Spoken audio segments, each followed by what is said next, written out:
Lux presents Hollywood.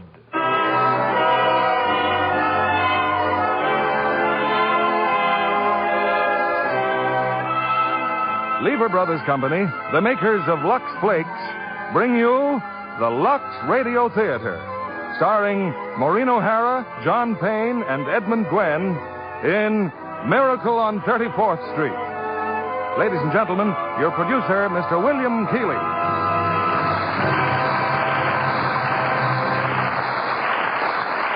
Greetings from Hollywood, ladies and gentlemen. Our Christmas present to you is the new Christmas classic of our time, Miracle on 34th Street. It's wrapped in a gay covering of laughter, tied with a bright ribbon of good humor, and decorated with the 3 sparkling stars of the 20th Century Fox picture, Maureen O'Hara, John Payne, and Edmund Gwenn. This is a wonderful story for the whole family, and perhaps some families may be gathered around a Christmas tree as they listen.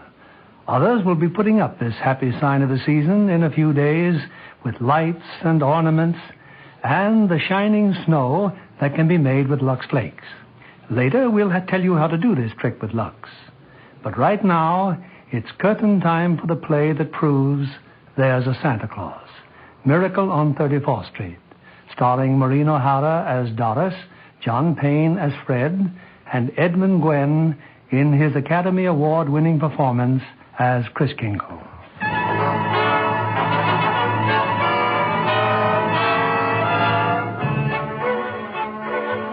It's Thanksgiving Day in New York City.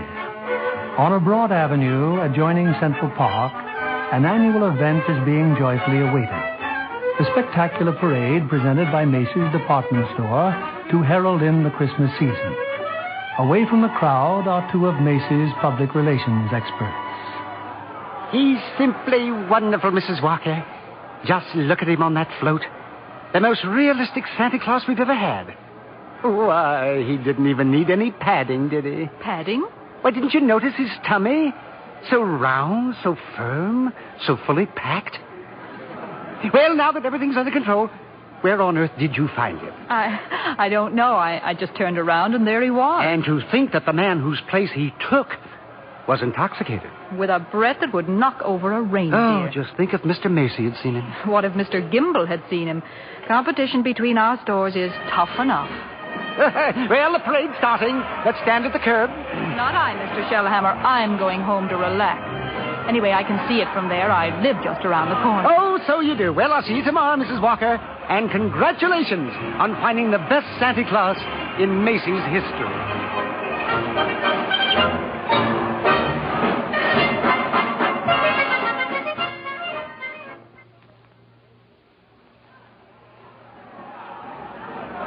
Certainly is a wonderful parade, Susan. Just look at that clown. Gosh, what a giant. Giant, Mr. Gailey? There are no such things as giants. Well, not now, maybe, but in olden days there's... Really, Mr. Gailey? And you a lawyer. Well, what about the giant that Jack killed?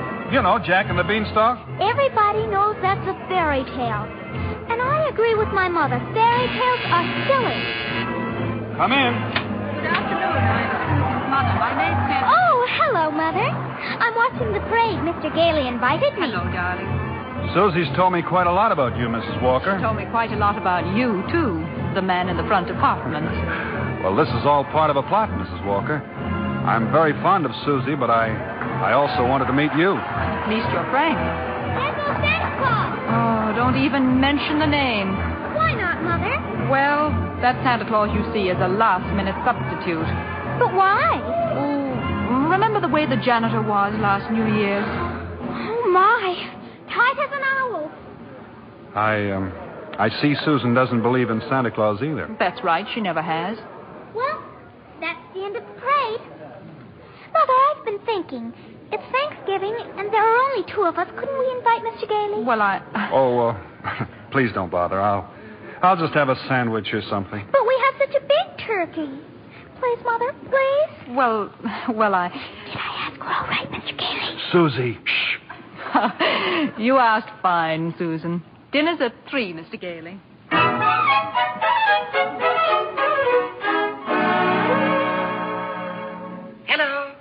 Walker? Yes, Mr. Shellhammer. Your maid said you were at Thanksgiving dinner, but I just had to tell you.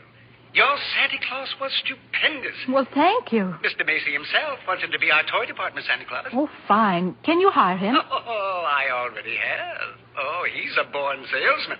I just feel it. Good. We'll talk about it in the morning. Thanks for calling, Mr. Shellhammer.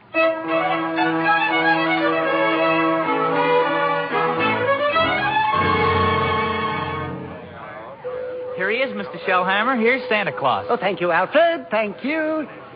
Good morning, Santa Claus. Good morning. Now, before you go to the toy department, here's a list of toys that we have to push. Huh? You know, things we're overstocked on. Now, you'll find that a great many children will be undecided as to what they want for Christmas. And when that happens, you immediately suggest one of these items. Do you understand? I certainly do. Fine, that's fine. Now, take the list, and Alfred here will show you to your throne in the toy department. And don't you forget, you're working for Macy.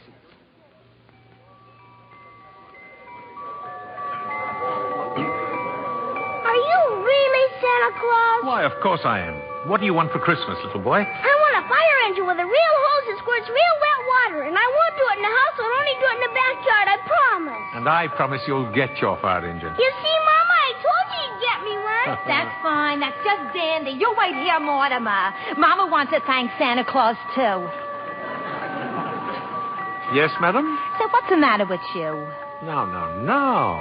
What's the trouble? I told you before, didn't I? The kid wants a fire engine, but there isn't one to be had anywhere in town. Macy's ain't got any. Gimbel's ain't got any. Nobody's got any. My feet are killing me, and you say, okay, he gets the fire engine.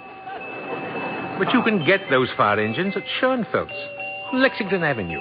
Only $4.50, a wonderful bargain. Schoenfeld? Yes.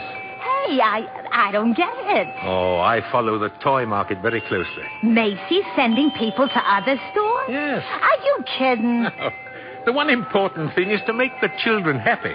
Whether Macy's or somebody else sells the toy doesn't matter. Don't you feel that way? Who, me? Yes. Oh, yes, sure. Only I didn't know Macy's did. I don't get it. I just don't get it. Who's next, please? Right this way to see Santa Claus. All right, little girl. You're next. Of course, little girl. You want some roller skates? Well, you shall have them, too. Mama, he's going to bring me some roller skates. And he has some fine skates here at Macy's, haven't you, Santa Claus? Oh, they're good skates, all right, but not quite good enough. Now, I left some really wonderful roller skates at Gimbel's. I'm sure Gimbel's have just what this good little girl wants. Very good. Mr. Shellhammer, are you Mr. Shellhammer? Gimbels? Gimbels? That's just what he did say. Gimbels. The sales lady said I should speak to you. Gimbels. I just wanted to congratulate you and Macy's on this wonderful new stunt you're pulling. Gimbels. Imagine a big outfit like Macy's putting the spirit of Christmas ahead of the commercial. Gimbels. From now on, I'm going to be a regular Macy customer. All right, Mortimer, we're going. Gimbels!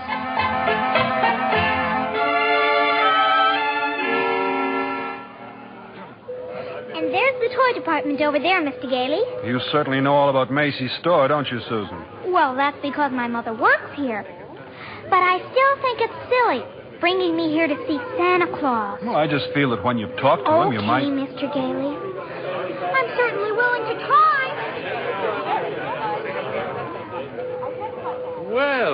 Well, what a fine young lady, eh?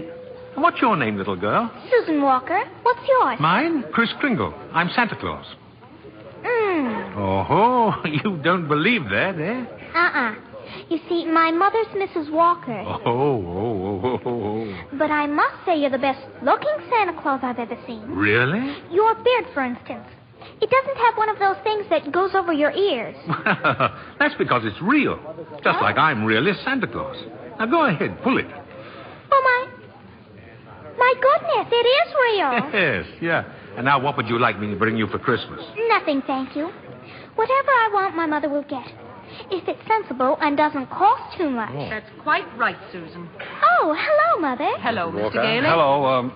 The explanation for all this is very simple. Your maid's mother sprained her ankle. She had to go home, so she asked me to bring Susie down to you. And as long as we were here, I figured we might as well say hello to Santa Claus. He has real whiskers, Mother. Susan, would you mind standing over there a minute? If you want me to. I I shouldn't have brought Susie to see Santa. Is that it? Now you're making me feel completely heartless. I'm sorry. Don't you see? I tell Susan that Santa Claus is a myth. And you show her a very convincing old man with real whiskers. Well, whom is she to believe? Yeah, that's right, isn't it? When Susan was a baby, her father and I were divorced. And ever since then, I've protected my child by teaching her realities.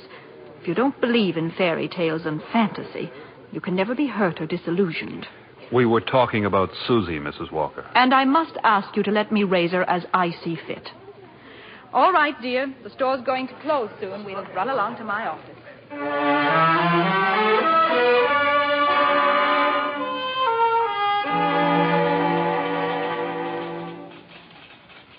Alfred said you wanted to see me, Mrs. Walker. Oh, yes. Come in. I'd be grateful if you would please tell Susan that you're not really Santa Claus, that there actually is no such person. Oh, but Mrs. Walker, not only is there such a person, but here I am to prove it. No. You misunderstand. I want you to tell her the truth. Now, what's your real name? Kris Kringle, and I always tell the truth. Susan, I'll bet you're in the first grade. Second grade. I mean your real name. Well, that is my real name. My goodness, the second grade? Very well. I have your employment card right here. I'll look it up on that. That's a very cute dress you have on, Susan. It's from Macy's. We get 10% off. Oh. So, you always tell the truth, do you? Mm-hmm. Look at your employment card. Name, Kris Kringle. Address, Brooks Memorial Home, Great Neck, Long Island. You may call the home if you'd care to confirm that, Mrs. Walker. It's a home for elderly gentlemen. Would you also like me to confirm this? What's that? Date of birth. As old as my tongue and a little bit older than my teeth. Place of birth. North Pole. Now, really. Why, I believe you doubt me, Mrs. Walker. And this tops everything. Next of kin. Oh, that. Dasher, Dancer, Prancer, and Vixen. I'm sorry to have to do this, Mr. Kringle? But the Santa Claus that we had 2 years ago is back in town, and I feel that we owe it to him to... What, have I done something wrong? No. It's just that we feel... Oh, excuse me. Hello? This is Mr. Shellhammer, Mrs. Walker. Drop whatever you're doing. Mr. Macy wants to see us immediately. Oh, I'll be right up. I'm afraid I'll have to be very abrupt with you. I have to see Mr. Macy. You'll be paid for the full week, Mr. Kringle, and I'll send your check to that address. Come right in, Mrs. Walker. Mr. Shellhammer. Thank you, Mr. Macy. Now, about this new policy you two initiated. Macy's Santa Claus sending customers to Gimbel. Well, I can explain everything, Mr. Macy. You don't have to explain a thing. Just look at my desk. 42 telegrams and over 500 phone calls. Grateful parents expressing undying gratitude to Macy's department store. Why, you don't say. From now on, not only will our Santa Claus continue in this manner, but every salesperson in the entire store. You mean that if we haven't got what the customer asks for, we're to send him where he can get it. No high-pressuring and forcing a customer to take something he doesn't really want. I think that's wonderful, Mr. Macy. Why, we'll be known as the helpful store, the friendly store. The store that places public service ahead of profits. And consequently, we will make more profits than ever. As for you, Mrs. Walker and Mr. Shellhammer, you'll find a more practical expression of my gratitude in your Christmas envelope. Oh, thank you. Thank you. Yes. And tell that wonderful Santa Claus I won't forget him either. As a matter of fact, I'll tell him myself in the morning. Yes, indeed, Mr. Macy. Good night. Good night. Good night, Mr. Macy. And thank you again, sir. Oh, imagine a bonus. Yes. Well, what's the matter with you? Mr. Shellhammer, I just fired him. Who? Santa Claus. No, you couldn't have. But I did. He's crazy, Mr. Shellhammer. He really thinks he is Santa Claus. I don't care if he thinks he's the Easter Bunny. Find him.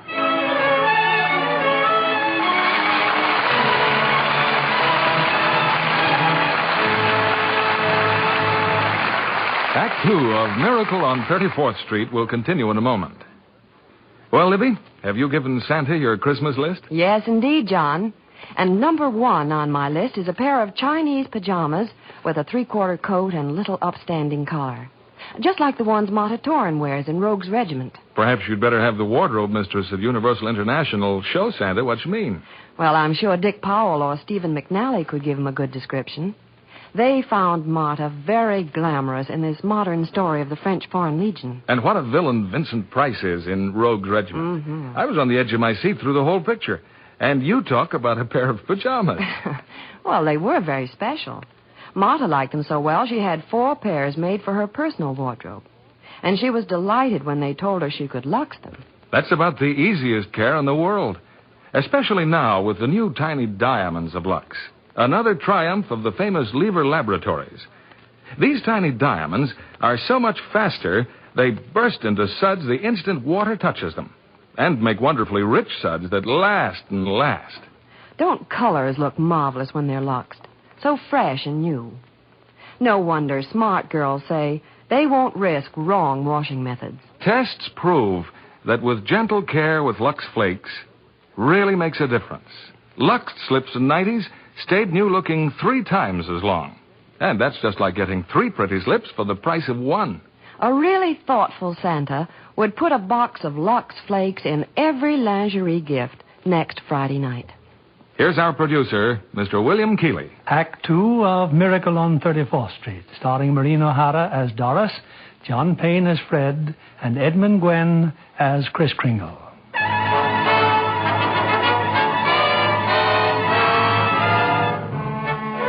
It was a frantic few hours that Doris spent last night, rushing out to the Brooks Memorial Home in Long Island and assuring Kris Kringle that Macy's wanted him back as Santa Claus. Now Kris is again presiding over the crowded toy department, while in her office, Doris and Mr. Shellhammer... Don't you understand, Mr. Shellhammer? That old man with the nice white whiskers insists that he is Santa Claus. Why, he's out of his mind. What if he should have a fit or something? Oh, no, I've got to tell Mr. Macy. Yes, but maybe he's only a little crazy. Anyway, you can't be sure until he's examined. We'll send him to Mr. Sawyer. Sawyer? In personnel. He's paid to examine employees, isn't he? And now, by the way, what do you think of this? What is it? A full-page ad Macy's is running in tomorrow's newspapers. Macy's is running it. But it's all about the other stores, Gimbel's and Saks. I know. Mr. Macy's idea to help our customers find what they want. It's revolting, isn't it? That Santa Claus certainly has started something. Oh, well, I'll get a hold of him in his lunch hour and send him up to Mr. Sawyer.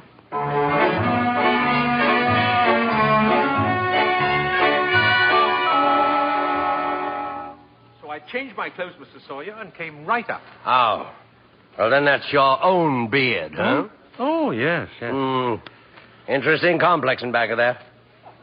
Why do you carry a cane? Always carry a cane, Mr. Sawyer. Well, that is when I wear street clothes. I carved this cane out of a runner from one of my old sleighs. What's that? What's that? With a fine, solid silver top. Who was the first president of the United States? Oh? Oh, give me a difficult one, like who was vice president under James Monroe? I'm conducting this examination. The answer is Daniel D. Tompkins. Oh. Yes. You're a rather nervous man, aren't you, Mr. Sawyer? Tell me, do you get enough sleep? My personal habits are no concern of yours. Now, what hand am I holding up? Right hand. How many fingers do you see? 3. Oh, dear, oh, dear. You bite your nails, too. Stand up now. Feet together. Arms extended. Muscular coordination test? I've taken dozens of these tests. Mr. Sawyer, are you happy at home?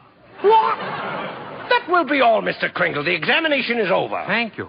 Yeah, and it may interest you to know I've been happily married for 22 years. Very happily married. Delighted to hear it. Goodbye, Mr. Sawyer. Miss Prawn. Yes, sir. Get Mrs. Walker on the phone. Yes, sir. But your wife, Mr. Sawyer, she's called 4 times already. Well, you tell my big fat wife to shut up and mind her own business. Here's Mrs. Walker, sir. All right. Hello. Oh, I was just going to call you, Mr. Sawyer. Oh? There's a Dr. Pierce stopping by this afternoon at 3. Who's Dr. Pierce? He's the physician at the Brooks home. I thought we might discuss Mr. Kringle's case with him. Well, there's hardly any point in discussing it, Mrs. Walker. Obviously, the old man should be discharged.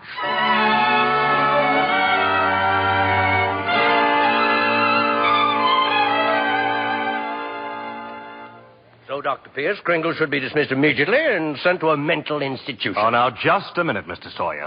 He's deluded, saying that he's Santa Claus. It's a delusion for good. I found he only wants to be friendly and helpful. His whole manner suggests aggressiveness. Look at the way he carries that cane.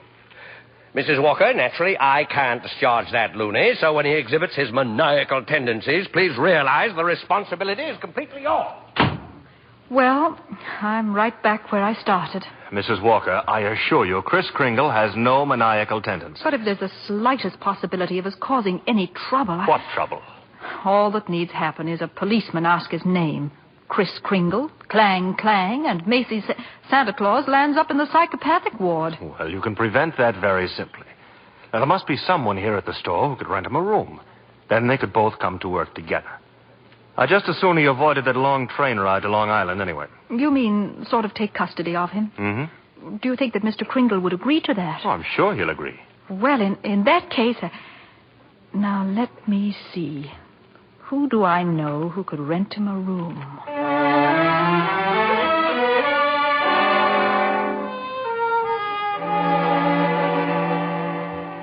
I'm glad you're going to have dinner with us, Mr. Kringle. Oh, thank you, Susan. I'm also very glad you're going to live next door with Mr. Gailey. Oh, why?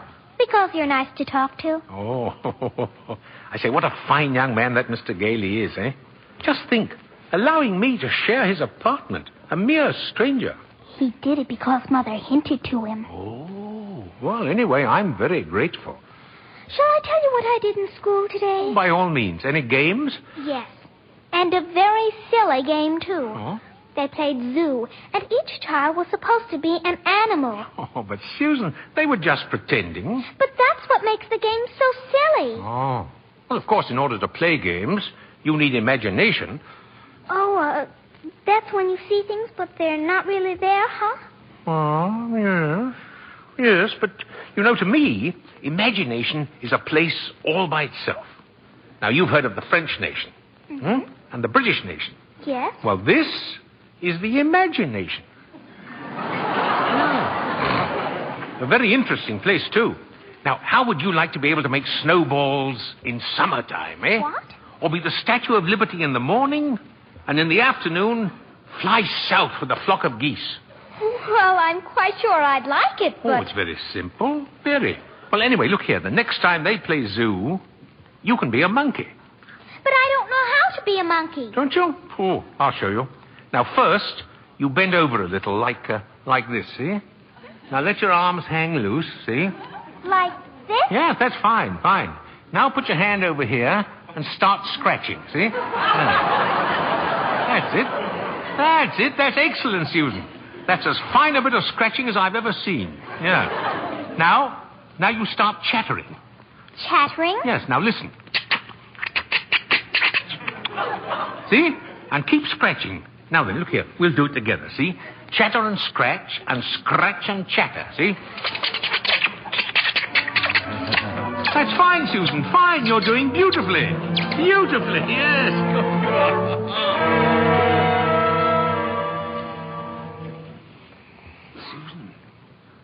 Susan, are you still awake? Uh-huh. I've just come in to say good night, Susan, that's all. Now, look here, about Christmas. There must be something you'd like for Christmas. Well, I've certainly thought about something, Mr. Kringle. You have? Well, what is it, eh? Tell me. It's right here on the night table, see? Oh? I tore this page out of a magazine. It's a picture of a house. Oh, that's what you want, is it? A doll's house. Colonial architecture. Oh, not a doll's house, a real house. A real house? Yes. And if you're really Santa Claus, you can get it for me. Now, wait a minute, Susie. What could you possibly do with a big house? Live in it with my mother. And a backyard with a big tree to put a swing on, and a garden, and a... Oh, well, why even discuss it? Susie, could I keep this picture? Just in case? I guess so. Thank you, dear. Thank you. Well, Mr. Gailey's waiting for me. Good night, monkey. Good night, Mr. Kringle.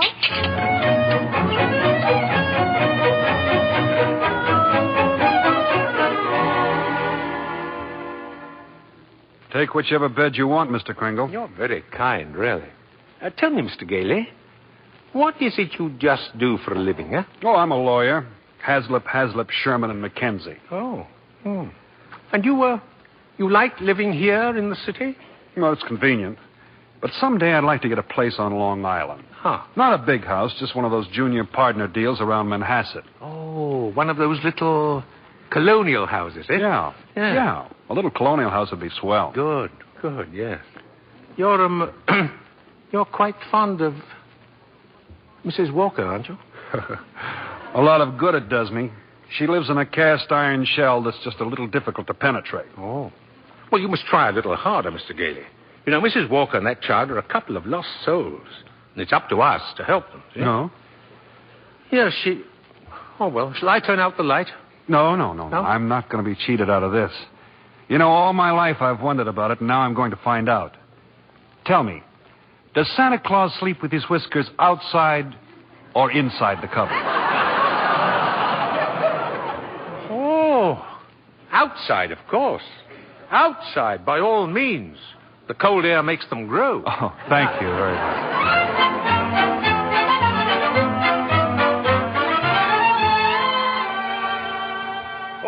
Come in, Mrs. Walker. Come in. Thank you, Mr. Macy. I've just heard something very exciting. You have? Well, let me tell you something very exciting. Our policy of being kind to customers has tripled our sales. Now, what do you think of that? That's wonderful, Mr. Macy. And Gimbels thinks it's wonderful, too. Gimbels? Gimbels are adopting the same policy. Well, is that so? And it gives me an idea. As long as Gimbels are doing the same thing, why not some pictures for the newspapers? Pictures? Yes. You and Mr. Gimbel shaking hands. Shaking hands? R.H. Macy and Gimbel? Well, yes. Yes, why not?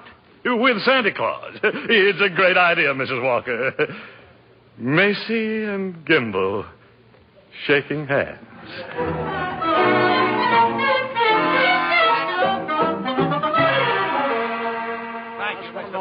Oh, that's enough pictures, gentlemen. Thank you. Well, thank you very much. Well, Mr. Gimbel? Come on, R.H. Now we'll go over to my store and get some really good pictures. Oh, just a minute. I have something here for Santa Claus. Here you are, Mr. Kringle. A check in appreciation of all you've done. Mr. Macy, why, that's most kind of you. I didn't think you were that generous, R.H. That's quite a check. What are you going to do with it, Mr. Kringle? Well, I have a friend, a Dr. Pierce. He needs a new X-ray machine. You buy the machine through the store. 10% discount. Nonsense. Come over to Gimbel's. We'll furnish it at cost. Oh, keep it up, gentlemen. Keep it up. At this rate, my friend will have a whole new hospital.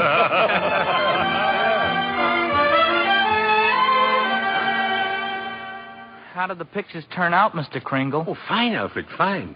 How about a game of checkers during lunch, eh? Oh, not today, Chris. I don't feel so good. Oh? What's the matter, Alfred? Oh, nothing much. You remember I was telling you how I like to play Santa Claus over at the Y and give out packages to the kids? Yeah? Well, I was telling Mr. Sawyer about it, and he says that's very bad. That psychologically it's all wrong. Wrong? To be nice to children? Well, he says guys who play Santa Claus do it because when they was young they must have done something bad. Now they do something they think is good to make up for it, see? It's what he calls a guilt complex. Alfred, what else has he found wrong with you? Oh, nothing much. Just that I hate my father. I didn't know it, but he says I do. Excuse me. Hey, ain't you going to have lunch? Later. Right now, I have an appointment with Mr. Sawyer.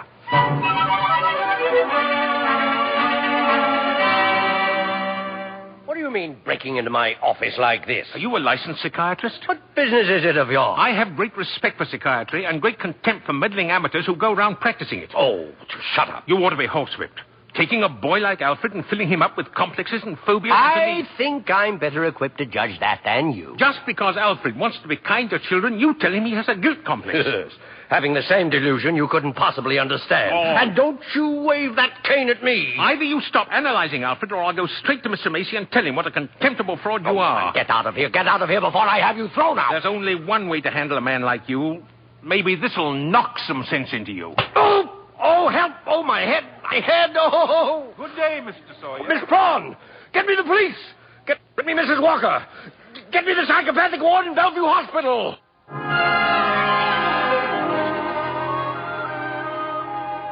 You can see Mr. Kringle now, Mr. Gailey. Thank you, nurse. Hello, Kris. Hello, Fred. Kris, I've been speaking to the doctors. They said they've given you some tests. Oh, yes. Same old tests. Except this time you failed to pass them. Kris, you deliberately failed. Why? Why? Well, because I had great hopes, Fred. I had a feeling Mrs. Walker was beginning to believe in me, and now I discover she was only humoring me all the time. But this wasn't Doris's idea at all. Mr. Sawyer had you sent up here before she even knew about it. But why didn't she come to me and explain things? Because she didn't want to hurt you. Oh, well, it's not just Mrs. Walker. Well, now, take Mr. Sawyer. He's contemptible, dishonest, deceitful, yet he's out there and I'm in here. Well, if that's normal, I don't want it. But you can't just think of yourself, Kris. What happens to you matters to a lot of other people. People like me who believe in what you stand for, and people like Susie, who are just beginning to. Kris, you're letting us down. Well, Fred, maybe you're right. Of course you're right. I ought to be ashamed of myself. Let's get out of here. Now, wait a minute. You flunked your mental examination, but good. Oh, yes, so I did. Oh. Well, anyway, you're a lawyer. You fix it. Hey, look, I can't just... Now, I won't let you down, and you won't let me down. Kris, now take it easy. Look, there'll have to be a hearing. If you're going to be committed, it has to be before a judge. Well, if I can do anything at all, it'll have to be in courtroom. Now, sit tight, Kris. I'll get an idea. I have to get an idea.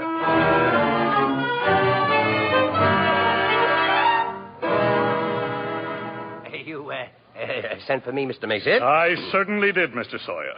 I brought my family to the toy department to see our Santa Claus, and our Santa Claus isn't there. He's in Bellevue. Yes, Mr. Macy. Because he's a lunatic. Yes, sir, a lunatic. Lunatic, my foot. Now, you listen to me, Sawyer. You get that case dropped right away, or you'll have another lump to match the one he gave you. But it's out of my hands. Mr. Kringle goes to court in the morning. Well, just see that he's back in the toy department by afternoon. Now, get out of here.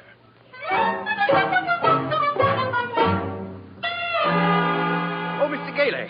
Mr. Gailey. Yes? I've been looking all over for you. I'm Mr. Sawyer. Oh, so you're Sawyer. Yes.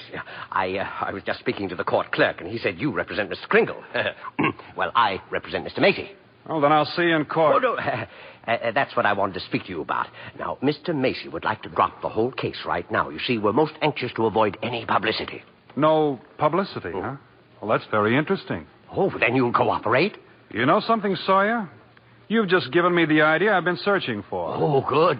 If I'm going to win this case, I'm going to have public opinion and plenty of it. And publicity's just the way to do it. Thanks. And so long, Mr. Sawyer. Mr. Gailey? But Mr. Gailey!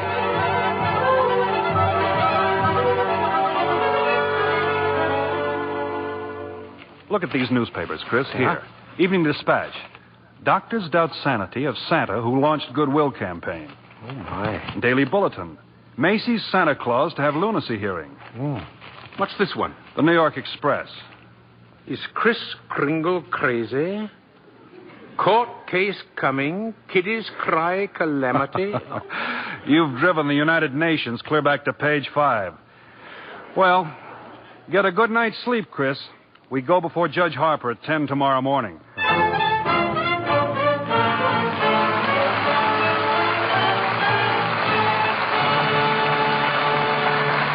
We pause now for station identification. This is CBS, the Columbia Broadcasting System.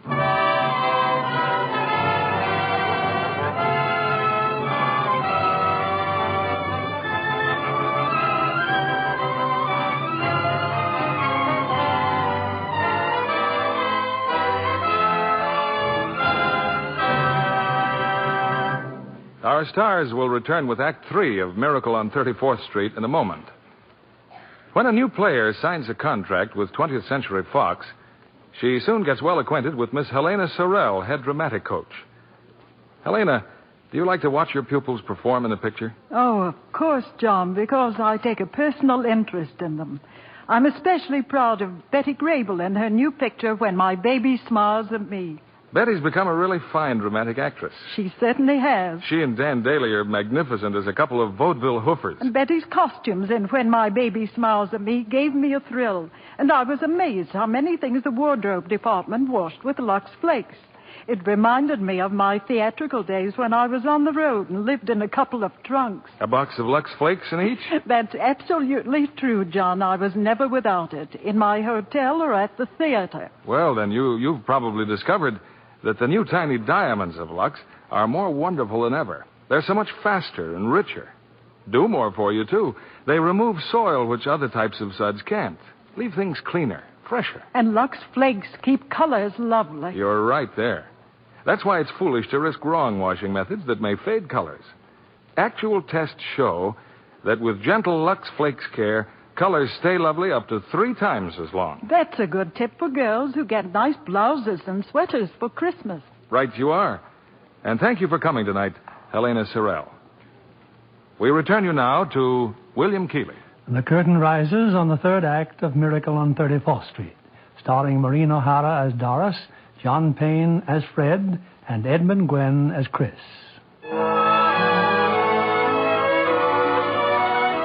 For a few weeks, a jolly elderly gentleman named Kris Kringle has been working minor miracles as Macy's Santa Claus. But now his sanity has been seriously questioned. And in a crowded courtroom, Judge Harper listens patiently as the assistant district attorney summons Kris to the witness stand. Now, this is not a trial, Mr. Kringle. It's just a hearing, so you don't have to answer any questions. Now then, where do you live, please? Well, it seems to me that's what this hearing will decide, won't it? Mr. Kringle, do you believe that you are Santa Claus? Of course I do. That's all, Your Honor. The state rests its case. Well, Mr. Gailey? Your Honor, Mr. Mara contends my client is not sane because he believes he is Santa Claus. An entirely logical conclusion. Anyone who thinks he's Santa Claus is crazy. Your Honor, you believe yourself to be Judge Harper, yet no one questions your sanity because you are Judge Harper, do they? Mr. Kringle is the subject of this sanity hearing, not I. Well, Your Honor, I intend to prove that Mr. Kringle is Santa Claus. Mr. Mara, I thought you said this was a cut-and-dried sanity hearing. I thought it was, Your Honor. In view of Mr. Gailey's statement, I'll have to review the entire background of this case. Court's adjourned till tomorrow morning.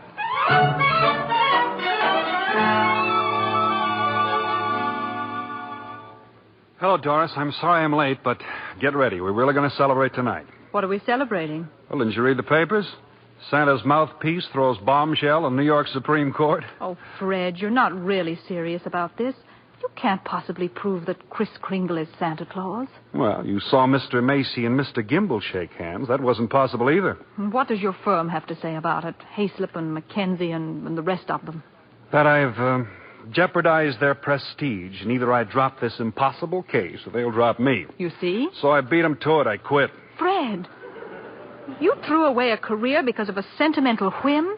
Well, I'll open my own office. And what kind of clients will you get? Oh, probably a lot of people like Kris who are being pushed around. That's the only fun in law anyway. Doris, look. Don't you have any faith in me at all? No, it's not a question of faith. It's just common sense. But faith is believing in things when common sense tells you not to. It's not just Kris that's on trial. It's everything he stands for. Human kindness and love and dignity. Fred, listen. We've seen a lot of each other the last couple of weeks. I've become fond of you. We've talked about some wonderful plans, haven't we? And then you do this. Go on an idealistic binge, throw away your security, and expect me to be happy about it. And I expect too much. Is that it? Well, that's that, I guess. Good night, Doris.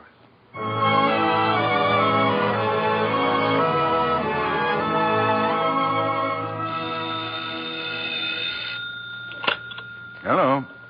Yes, this is Mr. Mara. Well, can't it wait till tomorrow? I'm eating dinner. Who's been subpoenaed? Well, how do you think I feel about it? I'll see you tomorrow. Who's that, dear? R.H. Macy's been subpoenaed. Oh, my. Those reporters. They make me look like a sadistic monster who likes nothing better than to drown pussycats and tear wings off butterflies. Quiet, dear. Tommy's still awake. Oh, yeah.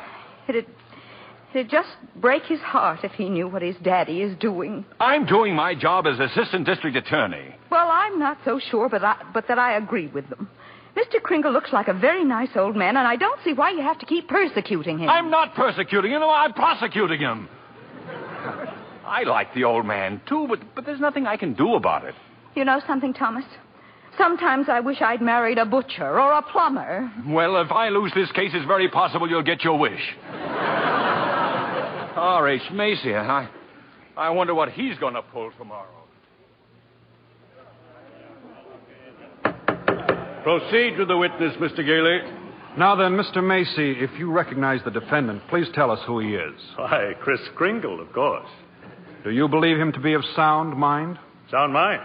I wish I had a dozen like him. Mr. Macy, you are under oath. Do you believe that man is Santa Claus? Well, now, that's a rather delicate... Just think of those headlines tomorrow. Macy admits his Santa Claus is fraud. You keep out of this, Kimball. What did you say? Nothing, Mr. Barra, nothing. Well, I wish you would. Is that man Santa Claus? Yes, in my opinion, he most certainly is. Your Honor, there is no such person as Santa Claus, and everybody knows it. Can you prove there isn't any? I won't even try. I'll not waste the court's time with such childish nonsense. Your Honor, the prosecution requests an immediate ruling from this court. Is there or is there not a Santa Claus? Well, now, the court will take a short recess to consider the question.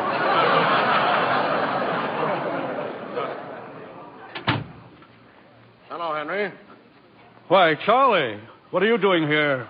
Can't an old friend visit you in your chambers? And if you ask me, you never needed a friend like you do now. This Kringle case? Well, I certainly don't see what they're making such a fuss about. Henry, that's Santa Claus you've got out there. On trial for lunacy. This case is dynamite. And you're coming up for re-election soon. Charlie, you know what happened last night? Martha brought the grandchildren over. They wouldn't kiss Grandpa. They wouldn't even talk to me. You see what I mean? If you rule there is no Santa Claus, you better start looking for that chicken farm right now. I'm a responsible judge. How can I seriously rule that there is a Santa Claus? Because of what happens if you don't. The kids read about it and they don't hang up their stockings. Now what happens to all the toys that are supposed to be in those stockings? Nobody buys them. The toy manufacturers have to lay off employees. By now you've got the AFL and the CIO against you. Yes, and they're going to say it with votes, see? Oh, and the department stores are going to love you, too. Yes, sir, Henry. And what about the Salvation Army? They got a Santa Claus on every street corner. They take in a lot of money to help the poor. But go ahead, Henry. You go in there and rule there isn't any Santa Claus. But if you do, you can count on getting just 2 votes, your own and that district attorney's out there. 1 vote, Charlie. He's a Republican. Oh, well, let's get this over with. The question of Santa Claus seems to be largely a matter of opinion. The tradition of American justice demands a broad and unprejudiced view of such a controversial matter. But, Your Honor... This court, therefore, intends to keep its mind open. We shall ask for evidence on either side. But the burden of proof clearly rests with my opponent. Can he produce any evidence to support his views? If Your Honor please, I can. Will Thomas Mara please take the stand? Who, me? No. Thomas Mara, Jr. I believe he and his mother are both in court today. Hi, Papa. Hi. Tommy, do you believe in Santa Claus? I sure do. Gosh, he gave me a brand new sled last year. Now, what does Santa Claus look like, Tommy? Well, there he is, sitting right over there. Your Honor, I protest. Overruled. Tell me, Tommy, why are you so sure there's a Santa Claus? Because my papa told me so, didn't you? Thank you, Tommy. You can go back to your mother now. See you later, Papa. You certainly will. Your Honor. Don't forget, Santa Claus, this year I want a football helmet. Don't worry, Tommy. You will get it. Mr. Kringle, if you don't mind. I'm sorry, sir. Your Honor, the state of New York concedes the existence of a Santa Claus. But in so conceding, we demand that Mr. Gailey stop representing and presenting personal opinion as evidence. I insist he submit authoritative proof that Mr. Kringle here is the one and only Santa Claus. Well, Mr. Gailey, are you prepared to show that Mr. Kringle is Santa Claus on the basis of unprejudiced authority? Well, sir, no, not now. I need a little time. Why not now? Tomorrow, Your Honor. Very well. Court's adjourned till tomorrow morning. Oh, brother.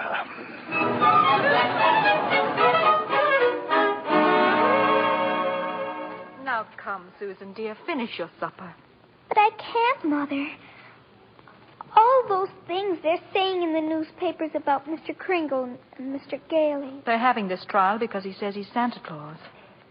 He's so kind and nice and jolly. He's not like anyone else I know. He must be Santa. You know something? I think perhaps you're right. Is Mr. Kringle sad now, Mother? I'm afraid he must be. Then I'll write him a letter. Maybe that'll make him feel better. I'll cheer him up.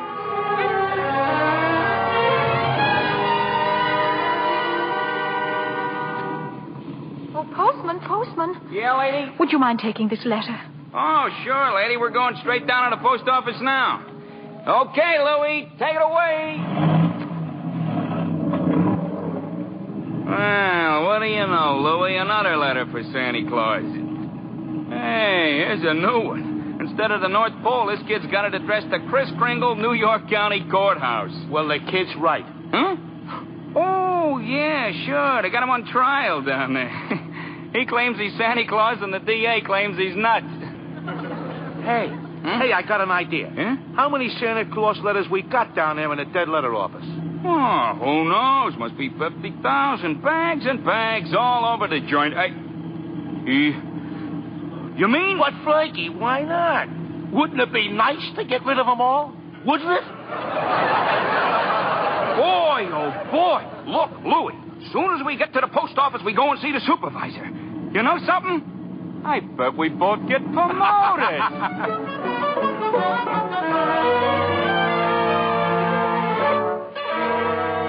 And since the defense has been unable to submit one shred of proof that Kris Kringle is the one and only Santa Claus, and since tonight is Christmas Eve, I ask Your Honor that this hearing be terminated without further delay. I protest. I do have evidence. 5 minutes ago, you said you didn't. During Mr. Marrow's oration, the bailiff handed my client the evidence I refer to. What evidence? This letter, Your Honor.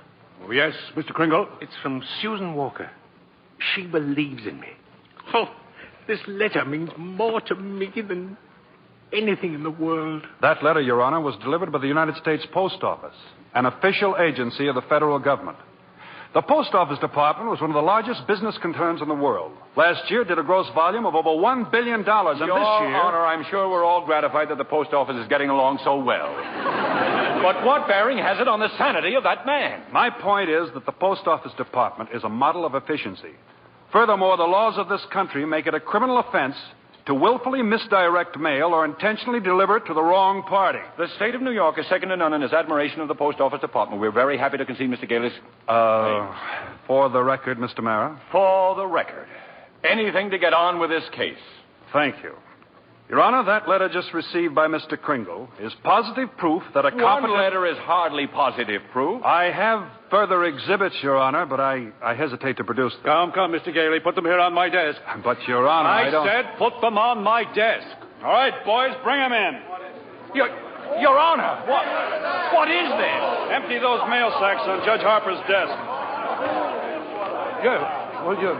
Well, but bring them all in or be fined for contempt of court. No, just a second here. We'll do it, Your Honor, through rain, through sleet, through courtrooms, anything. We deliver. Mr. Gailey. Your Honor, every one of those letters and every one of those mail sacks is addressed to Santa Claus. The post office is to deliver them. Therefore, the Post Office Department recognizes Kris Kringle to be the one and only Santa Claus. Since the United States government declares this man to be Santa Claus, this court will not dispute it. Case dismissed. And for heaven's sake, get this mail out of my courtroom.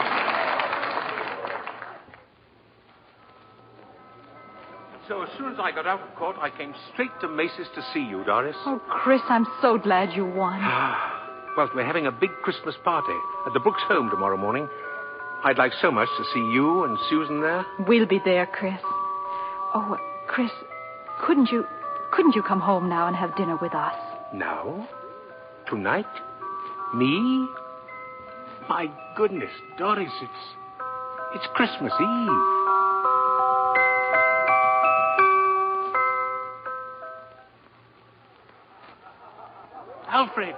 Alfred, look who came all the way out here to the home, just for our Christmas party. Kris, it's Mr. Macy. Mr. Gimble, too. Oh, excuse me, Alfred. Mrs. Walker and Susan have to leave now, and I want to see them before they go, so forgive me, will you?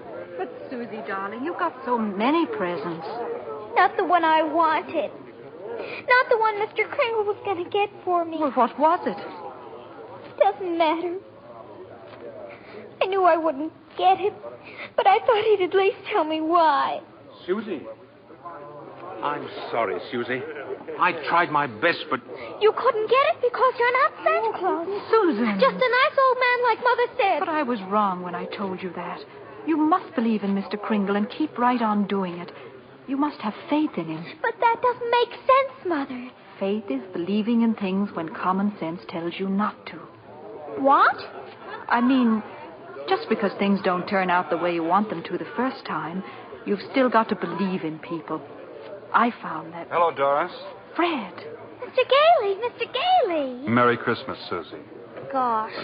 You just get here and we're ready to leave. Oh, I've been here. Oh. And if you're ready to leave, I'll drive you home. Before you go, here's a map I've made for you. You'll miss a lot of traffic. About 4 miles south, you will see Ashley Avenue. Now, that's the street you want. Ashley Avenue. Thanks, Kris. And Merry Christmas. Merry Christmas to you, Fred. And to you, my dear. And to you, Susie. I believe Mr. Kringle. I do. Silly, I suppose. But I do.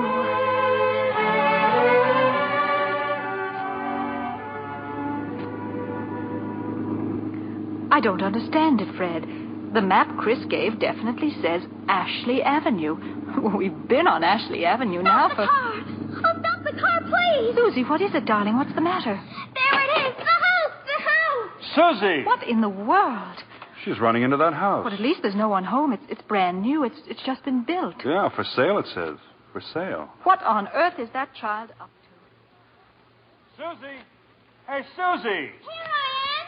Upstairs! Now, come right down. You know you shouldn't run around in other people's houses. That's strange. I'll say. No. I mean this house. I've seen this house somewhere. I know I have. Maybe in a magazine or... Mother, it's our house. It's the one I asked him for, Mr. Kringle. Mr. Kringle? I know it is. Oh, you were right, Mommy. You were right. Susie. Mommy told me that if things didn't turn out just the way you wanted them at first, you've still got to believe. And I kept believing. And you were right, Mommy. Mr. Kringle is Santa Claus. Now where are you going? In back to see if there's a swing. There is one. Oh, there is one. You told her that? About believing? Well, you told me, Fred. A sign outside. For sale, huh? Well, we can't let her down, can we? I never really doubted you. It was just my silly common sense. It even makes sense to believe in me now.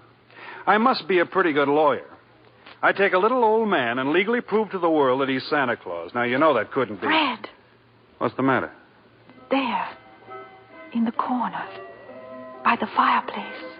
Oh, no. No. It can't be. It couldn't. A cane. Kris's cane. Well, there couldn't be two canes like this anywhere in the world. Silver handle and all. Hey, you know something? Maybe I didn't do such a wonderful thing after all.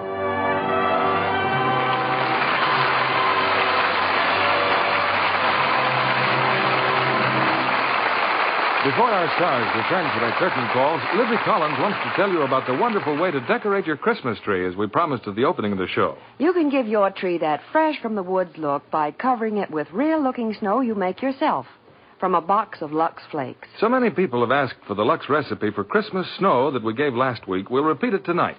Listen carefully. Take a large box of Lux Flakes. Gradually add 2 cups of lukewarm water and beat with an egg beater until it has the consistency of thick whipped cream. Then, with your fingers, spread the mixture over the branches of your tree.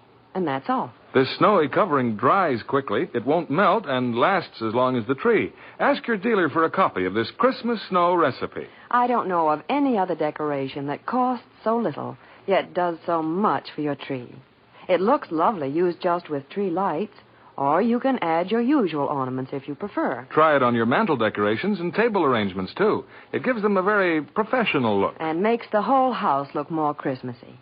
Now, I'll repeat that recipe. Take a large box of Lux Flakes.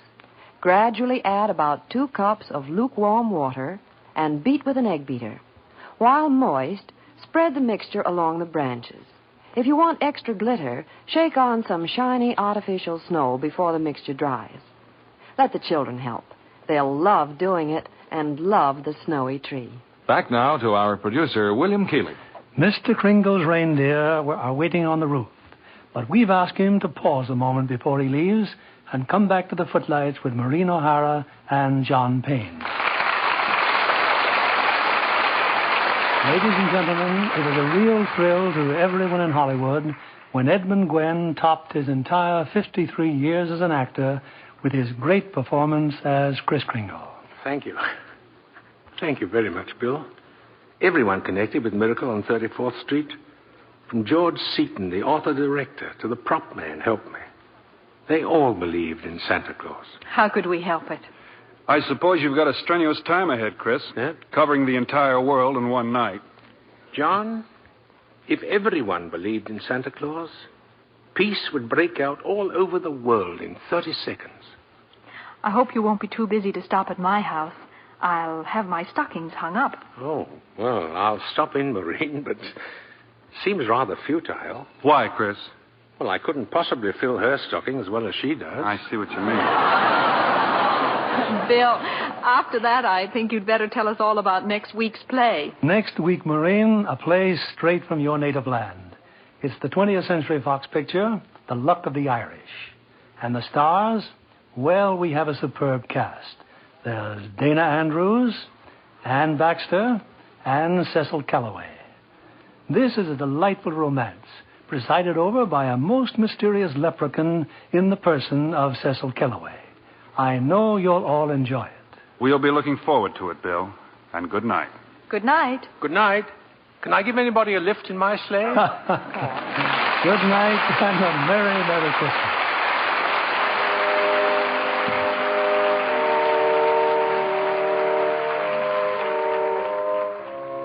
Before we meet again in this theater, the most joyful day in the year will have come and gone.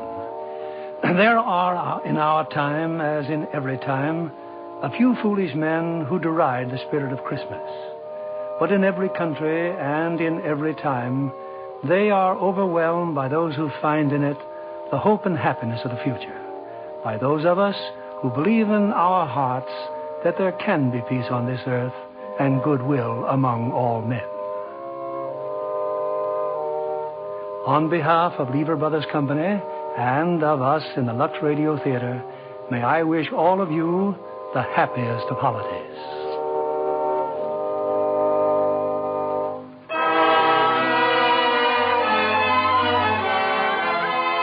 And we invite you all to join us again next Monday evening when the Lux Radio Theater presents Dana Andrews, Ann Baxter, and Cecil Calloway in The Luck of the Irish.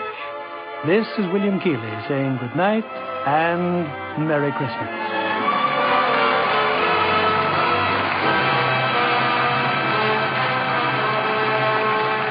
Maureen O'Hara appeared through the courtesy of 20th Century Fox, producers of The Snake Pit, starring Olivia de Havilland and Mark Stevens. Edmund Gwenn appeared by arrangement with Metro-Goldwyn-Mayer, producers of the all-star Technicolor musical Words and Music, based on the lives and music of Rodgers and Hart. John Payne will soon be seen in the Paramount picture El Paso. Be sure to listen next Monday night to the Lux Radio Theater presentation of The Luck of the Irish, starring Dana Andrews, Ann Baxter, and Cecil Kellaway. Stay tuned for My Friend Irma, which follows over these same stations.